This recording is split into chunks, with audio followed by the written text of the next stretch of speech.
Hello friends, मैं हूं हर्षित गुप्ता और आप सभी का हमारे channel static GK and GS में स्वागत करता हूं। दोस्तों, आज का हमारा टॉपिक है हिंदी साहित्य, यानी आज हम हिंदी लिटरेचर से रिलेटेड जो भी 100 मोस्ट इंपॉर्टेंट क्वेश्चंस हैं प्रीवियस ईयर पेपर से जो मैंने लिए हैं, प्रीवियस एग्जाम्स में फ्रीक्वेंटली आस्क किए गए हैं, उसको आज इस वीडियो में हम डिस्कस करने वाले हैं। तो चलिए दोस्तों, इस बढ़िया सी वीडियो को शुरू करते हैं। देखिए फ्रेंड्स, पहला क्वेश्चन है हमारा, अंग्रेजी भाषा को भारत में शिक्षा के माध्यम से आरंभ किया गया, यानी जो इंग्लिश मीडियम की एजुकेशन है उसको भारत में किसने लाया? तो उसे लाया लॉर्ड मैकाले ने। किसने? लॉर्ड मैकाले ने। नेक्स्ट क्वेश्चन है हमारा, हिंदी का आदि कवि किसे माना जाता है? तो हिंदी का आदि कवि स्वयंभू को माना जाता है। थर्ड क्वेश्चन है हमारा, हिंदी का प्रथम उपन्यास कौन सा है? तो यह है परीक्षा गुरु। और इसे किसने लिखा है? इसे लिखा है श्रीनिवास दास वमत। आपको कई जगह लारा श्रीनिवास दास भी लिखा मिल जाएगा, तो दोनों सेम नाम है, कंफ्यूज नहीं होना है। ओके, नेक्स्ट क्वेश्चन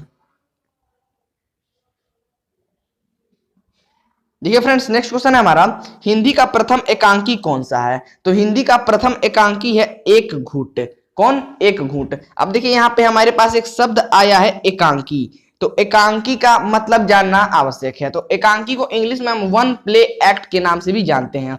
जब किसी नाटक में एक ही अंक हो, यानी जब किसी नाटक का उद्देश्य एक ही हो, एक ही व्यक्ति पर फोकस किया जा रहा हो उस नाटक में, तो उसे हम एकांकी कहते हैं। एकांकी जो है नाटक का एक छोटा सा रूप कह सकते हैं हम। ओके, फिफ्थ नंबर क्वेश्चन है हमारा, हिंदी का प्रथम पत्र कौन सा? यहाँ पे पात्र लिखा लेकिन पत्र होगा। हिंदी का प्रथम पत्र कौन सा है? तो यह है उदंत मार्तंड। कौन? उदंत मार्तंड। 6 नंबर क्वेश्चन है हमारा, हिंदी का प्रथम पत्रिका कौन सा है? तो ये है संवाद कौमुदी। यहाँ पे था पत्र और यहाँ पे है पत्रिका, तो पत्रिका है संवाद कौमुदी और पत्र है उदंत मार्तंड। नेक्स्ट क्वेश्चन देखिए, नेक्स्ट क्वेश्चन है हमारा, हिंदी की वर्णमाला में कितने स्वर व कितने सम स्वर होते हैं? तो हिंदी की वर्णमाला में 11 स्वर और 33 सम स्वर होते हैं। कितने? 11 स्वर और 33 सम स्वर होते हैं। नेक्स्ट क्वेश्चन है हमारा, हिंदी के किस समाचार पत्र में खड़ी बोली को मध्य देशी भाषा कहा गया है? तो बनारस अखबार एक हिंदी समाचार पत्र है, इसमें खड़ी बोली को मध्य देशी भाषा कहा गया है। देखिए फ्रेंड्स, नेक्स्ट क्वेश्चन है हमारा, हिंदी के प्रथम कवि कौन थे? तो ये हैं सरहप्पा। और ये कब के थे? ये थे 9वीं शताब्दी के कवि। देखिए फ्रेंड्स, ये जो सरहप्पा है इन्हें सिद्ध रूप से माना गया, लेकिन कई लोगों के अपने अलग अलग विचार हैं। जैसे हजारी प्रसाद द्विवेदी ने अब्दुल रहमान को हिंदी का प्रथम कवि माना है, कुछ विद्वानों ने चंद्रबरदाई को हिंदी का प्रथम कवि माना है, लेकिन जो सबसे ज्यादा एक्सेप्टेड है वो है सरहप्पा, और इन्हें राहुल संस्कृत्यायन जी द्वारा माना गया है। ओके, नेक्स्ट क्वेश्चन है हमारा, हिंदी के प्रथम गद्यकार कौन थे? कौन? प्रथम गद्यकार। यहाँ पे थे प्रथम कवि और ये प्रथम गद्यकार, तो ये कौन थे? ये थे लल्लू लाल। कौन? लल्लू लाल। देखिए फ्रेंड्स, नेक्स्ट क्वेश्चन है हमारा, हिंदी के सर्वप्रथम गीत लेखक कौन थे? तो ये थे विद्यापति। कौन? विद्यापति। 12 नंबर क्वेश्चन हमारा, हिंदी के सर्वप्रथम दैनिक समाचार पत्र कौन सा था? तो ये था सुधा वर्षण। कौन? सुधा वर्षण। हिंदी का सर्वप्रथम दैनिक समाचार पत्र था। कौन? सुधा वर्षण। Next question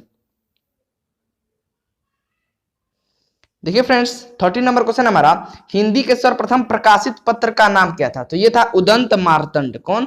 Udant Martand. यहाँ उदंड लिखा लेकिन उदंत होगा। कौन सा होगा? उदंत मार्तंड। ठीक है। 14 नंबर क्वेश्चन है हमारा, अजंता की गुफा किस धर्म से संबंधित है? तो देखिए इंपॉर्टेंट क्वेश्चन है, जनरली एग्जाम में बहुत बार आया हुआ है। तो ये बौद्ध धर्म से संबंधित है। कौन? अजंता की गुफाएं। नेक्स्ट क्वेश्चन है हमारा, अटल बिहारी वाजपेयी हिंदी विश्वविद्यालय कहाँ है? तो ये है मध्य प्रदेश के भोपाल में। कहाँ? मध्य प्रदेश के भोपाल में। मध्य प्रदेश का जो कैपिटल है वो भी भोपाल ही है। नेक्स्ट क्वेश्चन 16 नंबर है हमारा, अतीत के चलचित्र की रचयिता कौन है? तो ये है महादेवी वर्मा। अतीत के जो चलचित्र है ये इसकी रचयिता है महादेवी वर्मा। अपभ्रंश का वाल्मीकि किसे कहा जाता है? तो ये कहा जाता है स्वयंभू को। अपभ्रंश का वाल्मीकि स्वयंभू को कहा जाता है। अब देखिए यहाँ पे हमारे पास एक शब्द आया है अपभ्रंश। तो अपभ्रंश क्या होता है? तो आधुनिक भाषाओं के उदय से पहले जो उत्तर भाषा में बोलचाल और साहित्य की रचना की जो सबसे जीवंत और प्रमुख भाषा थी वो थी अपभ्रंश भाषा, जो 6वीं शताब्दी से 12वीं शताब्दी के बीच प्रचलित थी। कौन सी? अपभ्रंश भाषा। नेक्स्ट क्वेश्चन हमारा, अपभ्रंश भाषा के प्रथम व्याकरणाचार्य कौन थे? व्याकरणाचार्य यानी व्याकरण के विद्वान या फिर विशेषज्ञ कह सकते थे, तो वो थे हेमचंद्र। हेमचंद्र जो थे व्याकरण के प्रथम व्याकरणाचार्य थे अपभ्रंश भाषा के। 19 नंबर क्वेश्चन है हमारा, अपभ्रंश में कृष्ण काव्य के प्रणेता कौन है? प्रणेता यानी रचयिता। जो अपभ्रंश भाषा है उसमें कृष्ण काव्य के रचयिता कौन है? तो ये है पुष्पदंत। कौन? Pushpadant. Next question 20 number question है हमारा, अबला जीवन हाय तुम्हारी यही कहानी, आंचल में है दूध और आंखों में पानी, उपयुक्त पंक्तियां किस काव्य की हैं? ये है यशोधरा काव्य की। ठीक है। 21 नंबर क्वेश्चन है हमारा, अभिलेखों का अध्ययन क्या कहलाता है? तो यह कहलाता है इपिग्राफी। स्टडी ऑफ जो अभिलेख होते हैं उन्हें हम इपिग्राफी कहते हैं, और ये क्वेश्चन इंपॉर्टेंट है। Next question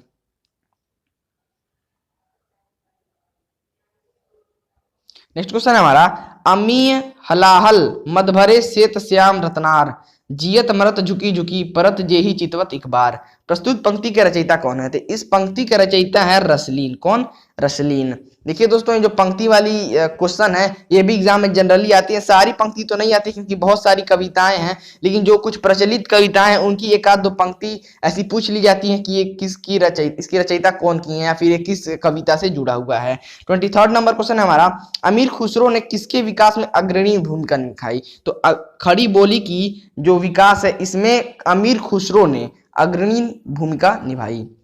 next question 23 number question है हमारा, अमीर खुसरो ने जिन मुकरियों, पहेलियों और दो सुखनों की रचना की है उसकी मुख्य भाषा क्या है? वो है खड़ी बोली। ठीक है। अवधी भाषा के सर्वाधिक लोकप्रिय महाकाव्य का नाम क्या है? तो ये है रामचरितमानस। देखिए, सबसे प्रचलित लोक काव्य तो है, महाकाव्य है, ये तो आपको पता ही है, लेकिन ये याद रखना कि ये अवधी भाषा में। कौन सी भाषा में? अवधी भाषा। और इसके रचयिता कौन है? तुलसीदास। 26 नंबर क्वेश्चन है हमारा, अशोक के फूल यह निबंध संग्रह जो है इसके रचनाकार कौन है? तो ये है हजारी प्रसाद द्विवेदी। कौन? हजारी प्रसाद द्विवेदी। नेक्स्ट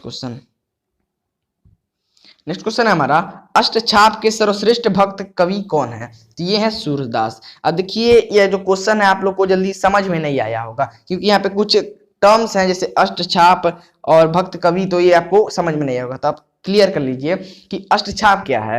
यह भक्तिकाल कवियों का एक समूह था जिसमें कवियों ने अपनी विभिन्न पद और कीर्तनों के माध्यम से भगवान श्री कृष्ण के विभिन्न लीलाओं का गुणगान किया है। और इसी जो समूह था, इस समूह के जो सर्वश्रेष्ठ भक्ति कवि थे वो थे सूरदास। ठीक है। नेक्स्ट क्वेश्चन हमारा, आंख की किरकिरी होना का क्या अर्थ है? यह है अप्रिय लगना। एक मुहावरा है, आंख की किरकिरी होना, इसे अप्रिय लगना इसका अर्थ होता है।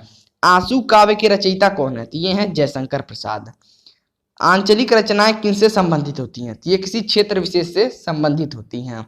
आचार्य रामचंद्र शुक्ल ने त्रिवेणी में किन महाकवियों की समीक्षाएं प्रस्तुत की हैं? तो आचार्य रामचंद्र शुक्ल ने त्रिवेणी में सूरदास, तुलसीदास और मलिक मोहम्मद जायसी, इन 3 महाकवियों की समीक्षाएं प्रस्तुत की हैं। नेक्स्ट क्वेश्चन, आत्मजयी के रचयिता कौन है? तो ये है कुंवर नारायण। आत्मनिर्भरता निबंध के रचनाकार कौन है? बालकृष्ण भट्ट। ओके। आधुनिक मानव के हाल का पूर्वज कौन है? जो आधुनिक मानव है उनके हाल का पूर्वज किसे माना जाता है? तो वो क्रो-मैग्नन मनुष्य को माना जाता है। किसे? क्रो-मैग्नन मनुष्य को। 35 नंबर क्वेश्चन है हमारा, आधुनिक युग की मीरा किसे कहा जाता है? तो ये महादेवी वर्मा जी को कहा जाता है, और ये क्वेश्चन इंपॉर्टेंट है।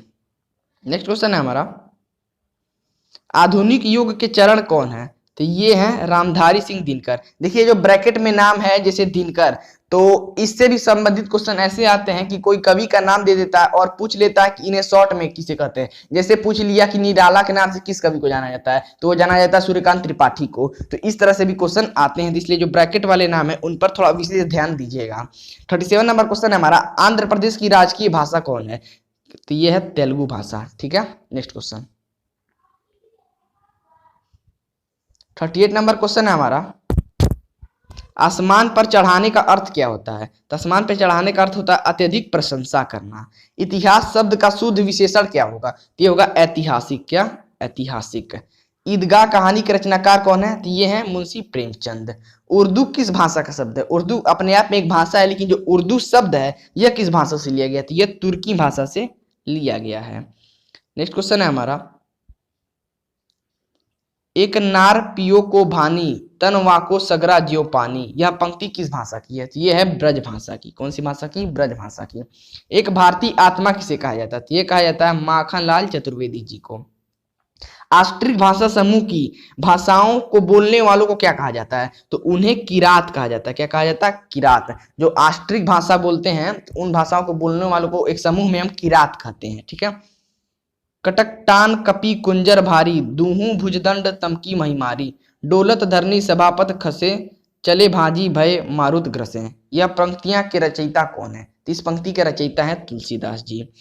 कठिन काव्य का प्रेत किस कवि को जाना जाता है? तो ये केशव दास जी को जाना जाता है। ठीक है। नेक्स्ट क्वेश्चन, नेक्स्ट क्वेश्चन है हमारा, कथा सम्राट किसे कहा जाता है? तो ये कहा जाता है मुंशी प्रेमचंद को। और ये क्वेश्चन इंपॉर्टेंट है। कबीरदास की भाषा क्या थी? ये थी सदुक्कड़ी भाषा। कई बार ये भी पूछता रहता है कि कोई कवि है, कोई विशेष कवि है, प्रमुख कवि है, तो उसकी जो भाषा थी, किस भाषा में उनकी रचयिता जो रचनाएं हैं वो आती थी? तो थी सदुक्कड़ी भाषा में कबीरदास की। ठीक है। कलम का सिपाही किसे कहा जाता है? तो ये कहा जाता है मुंशी प्रेमचंद जी को। कलम का सिपाही है क्या? यह एक जीवनी भी है। क्या? कलम की सिपाही एक जीवनी भी है। और ये किसकी जीवनी है? प्रेमचंद जी की जीवनी है। लेकिन इससे ज्यादा इंपॉर्टेंट है कि इसके रचनाकार कौन है। इसके रचनाकार हैं अमृत राय जी। कौन? अमृत राय जी। और इसके लिए इन्हें साहित्य अकादमी पुरस्कार से भी नवाजा गया था। नेक्स्ट क्वेश्चन, कवि कालिदास की अभिज्ञान शाकुंतलम का हिंदी अनुवाद किसने किया था? ये तो सब जानते हैं कि अभिज्ञान शाकुंतलम कालिदास जी ने लिखा था, लेकिन इसका हिंदी अनुवाद किया था राजा लक्ष्मण सिंह ने। किसने? राजा लक्ष्मण सिंह ने। नेक्स्ट क्वेश्चन,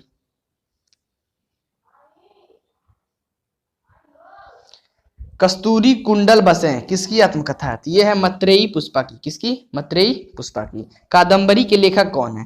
तो ये हैं बाण भट्ट जी। बाण भट्ट जी ने ही कादंबरी का लेखन किया है। कामायनी किस प्रकार का ग्रंथ है? तो यह एक महाकाव्य है। क्या है? महाकाव्य है। और कामायनी के लेखक कौन है? ये हैं जयशंकर प्रसाद। कौन? जयशंकर प्रसाद। नेक्स्ट क्वेश्चन, किस इतिहासकार ने सर्वप्रथम रीतिकालीन कवियों को सर्वाधिक परिचयात्मक विवरण दिया है? तो ये दिया है मित्र बंधु ने। किसने? मित्र बंधु ने। नेक्स्ट क्वेश्चन, किस काल को स्वर्ण काल कहा जाता है? ये वेरी मोस्ट इंपॉर्टेंट क्वेश्चन है। और इस ये कहा जाता है भक्ति काल को। ये क्वेश्चन बहुत ज्यादा बार रिपीट हुआ है एग्जाम में। ठीक है। किस छायावादी कवि ने संवाद शैली का सर्वाधिक उपयोग किया है? तो संवाद शैली का सर्वाधिक उपयोग किया है जयशंकर प्रसाद ने। और ये किस प्रकार के कवि हैं? छायावादी कवि हैं। ठीक है। नेक्स्ट क्वेश्चन, किस देश में अधिकतम संख्या में भाषाएं बोली जाती हैं? तो ये बोली जाती हैं भारत में। हमारे भारत में सबसे अधिक संख्या में भाषाएं बोली जाती हैं। कितनी बोली जाती हैं? 121। देखिए, उस भाषा को हमारे भारत में भाषा मानना का दर्जा दिया जाता है जिस भाषा को कम से कम 10,000 लोग बोलते हैं। और हमारे कॉन्स्टिट्यूशन ने कितने भाषा को माना है? तो वो माना है 22 भाषा को। ठीक है। नेक्स्ट क्वेश्चन, रामधारी सिंह दिनकर किस रस के कवि माने जाते हैं? तो ये माने जाते हैं वीर रस के कवि। रामधारी सिंह दिनकर को किस रचना के लिए ज्ञानपीठ पुरस्कार मिला था? तो ये मिला था उर्वशी रचना के लिए। नेक्स्ट क्वेश्चन, रीतिकाल का वह कौन सा कवि है जो अपनी मात्र एक कृति से हिंदी साहित्य में अमर हो गए? तो वो हो गए बिहारी। ठीक है। रेशम बनाने की तकनीक का आविष्कार सर्वप्रथम किस देश में हुआ था? तो रेशम बनाने की तकनीक चीन में सर्वप्रथम आई थी। ठीक है। लाल पीला होने का अर्थ क्या है? तो लाल पीने का अर्थ होने का अर्थ होता है क्रोध करना। ले चल मुझे भुलावा देकर मेरे नाविक धीरे धीरे, इस पंक्ति के रचयिता किसने की थी? इस पंक्ति के रचयिता हैं जयशंकर प्रसाद। लोग हैं लागी कवित्त बनावत मोहि तो मेरे कवित्त बनावत, इसके रचयिता हैं घनानंद। वही मनुष्य है जो मनुष्य के लिए मरे, इसके रचयिता कौन है? तो इसके रचयिता है मैथिली शरण गुप्त। कौन? मैथिली शरण गुप्त। नेक्स्ट क्वेश्चन, वापसी किस विद्या में रचित है? तो यह एक कहानी है। कौन? वापसी। विक्रम संवत का शुभारंभ कब हुआ? देखिए इंपॉर्टेंट क्वेश्चन है। तो विक्रम संवत का शुभारंभ हुआ 57 ईस्वी में। ठीक है।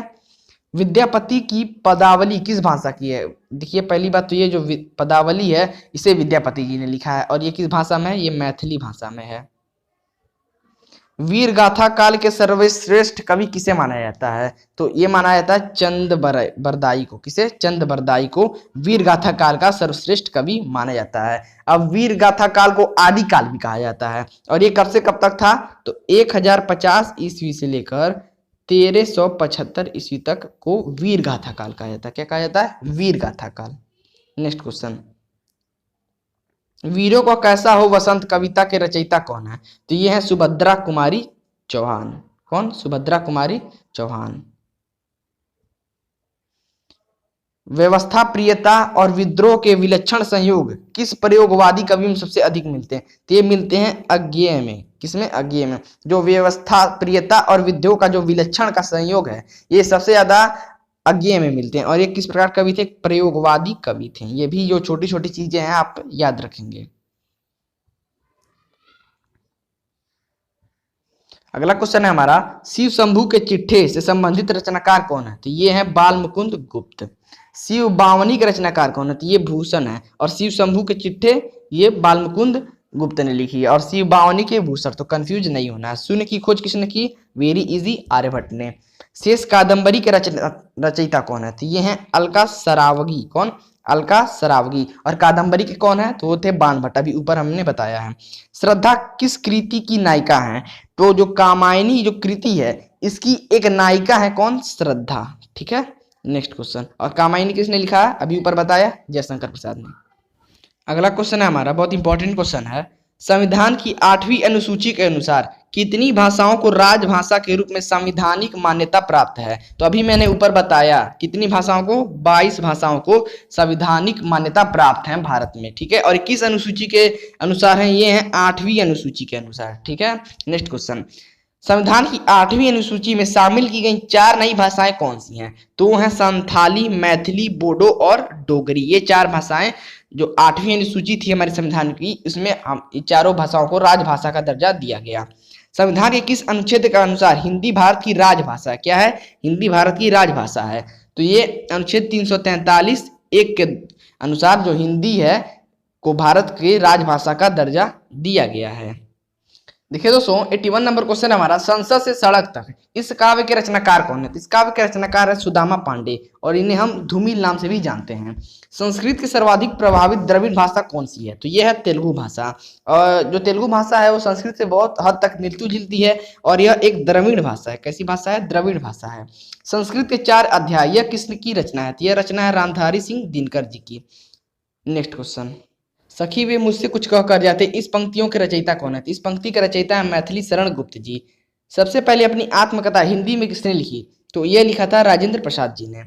सर्वप्रथम किस आलोचक ने अपने किस ग्रंथ में देव बड़े हैं कि बिहारी विवाद को जन्म दिया? तो यह जन्म दिया था मिश्र बंधु ने और यह किस ग्रंथ में दिया था? हिंदी नवरत्न में। 87 नंबर क्वेश्चन है हमारा, सर्वप्रथम किस विदेश यात्री ने भारत की यात्रा की थी? ये यात्रा की थी फाया ने और ये क्वेश्चन बहुत सारे एग्जाम में पूछा गया है। 88 नंबर क्वेश्चन है हमारा, सर्वप्रथम भारत को इंडिया किसने कहा? तो ये कहा था यूनानियों ने, यानी यूनानवासियों ने भारत को सर्वप्रथम इंडिया कहा था। नेक्स्ट क्वेश्चन,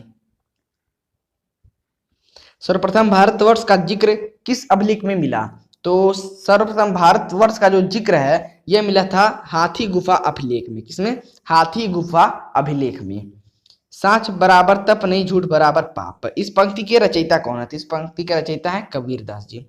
साहित्यकार अज्ञेय का पूरा नाम क्या है? तो इनका पूरा नाम है सच्चिदानंद हीरानंद वात्स्यायन, जिन्हें हम अज्ञेय नाम से जानते हैं। देखिए फ्रेंड्स, 92 नंबर क्वेश्चन हमारा, सिंधु सभ्यता के लोग किस क्षेत्र के निवासी थे? तो यह भूमध्य सागरीय क्षेत्र के निवासी थे। सिंधु सभ्यता, जिसे हम हड़प्पा सभ्यता नाम से भी जानते हैं। इससे एक इंपॉर्टेंट क्वेश्चन यह बनता है कि जो सिंधु सभ्यता का हड़प्पा नगर है वो किस नदी के किनारे स्थित है? तो वह है रावी नदी के किनारे स्थित है। कौन? हड़प्पा। ये याद रखेंगे। नेक्स्ट क्वेश्चन, अगला क्वेश्चन हमारा, सिकंदर का सेनापति कौन था? तो यह था सेल्यूकस निकेटर। कौन? Seleucus Nicator. सिकंदर किसका शिष्य था? तो यह था अरस्तु का शिष्य, जिन्हें हम इंग्लिश में एरिस्टोटल के नाम से भी जानते हैं। दोस्तों, एक क्वेश्चन यहाँ से मैं पूछता हूँ कि जो एरिस्टोटल है उन्हें किस सब्जेक्ट के फादर के नाम से जाना जाता है? इसे आप कमेंट बॉक्स में लिखकर इसका आंसर दीजिएगा। जिसका आंसर सही होगा मैं उसके कमेंट को लाइक और पिन करूंगा। नेक्स्ट क्वेश्चन है हमारा,